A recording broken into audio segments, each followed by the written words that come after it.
Hey, it's Jeremy from Retro Shop, and today on our bench we have a set of 5th gen heavy-duty taillights, and as you can see, we have clear lenses on these.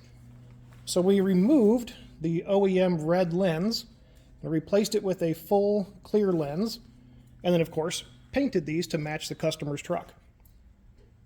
So let's show you the parking lights here through that clear lens. Let's go ahead and dial this down just a smidge.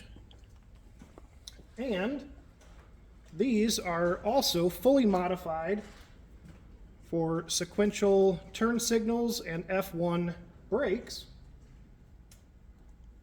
Here's our turn signals.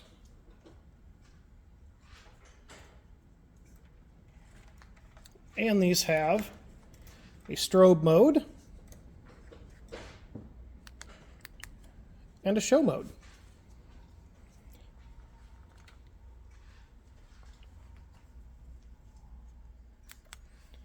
All right, so again, these do have a clear lens on the outer here, so we remove the old red lens.